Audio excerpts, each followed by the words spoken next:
Hi மக்களே! இன்னைக்கு நம்ம என்ன பார்க்க போறோம்னா, எங்க வீட்ல ஒரு வாழை மரம் இருந்தது. அந்த வாழை மரத்த வந்து நம்ம ரிமூவ் பண்ணோம். அது ரிமூவ் பண்ணோம்னா, அதுலருந்து ஒரு தண்ணி மாரி வரும். அது வந்து நம்ம ஸ்டோன் ப்ராப்ளத்துக்கு வந்து ரொம்ப நல்லது. அதனால நம்ம கவர் போட்டு கெட்டி வச்சிருந்தோம். இப்ப அத ரிமூவ் பண்ணி பார்க்கலாம் எவ்வளோ தண்ணி இருக்குன்னு. பாருங்க எவ்வளோ தண்ணி சுரந்திருக்குன்னு பாருங்க. அத நம்ம ஒரு சின்ன ஸ்பூன் போட்டு ஒரு கிளாஸ் மூலமா எடுத்துக்கிடலாம். இல்ல நமக்கு அது கோர முடியல வேண்டாம் அப்படின்னா, நம்ம ஒரு ஸ்ட்ரா மூலமா போட்டனாலும், அத அப்படியே டைரக்ட்டா அங்கேருந்து நம்ம உறிஞ்சிக்கிடலாம். இது வந்து கிட்னி ஸ்டோன் ப்ராப்ளத்துக்கு வந்து ரொம்ப ஒரு சிறந்த மருந்துன்னு சொல்லுவாங்க. அதனால நான் இத இன்னைக்கு ட்ரை பண்ணி பார்க்குறோம்.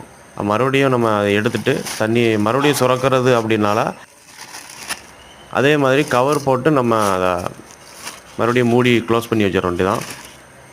மறுபடியும் அதில தண்ணி சுரக்கும். நம்ம மறுபடியும் அத யூஸ் பண்ணிக்கலாம். இந்த மாதிரி வீசுது. பாருங்க நமக்கு எவ்வளோ தண்ணி கிடைச்சிருக்குன்னு பாருங்க.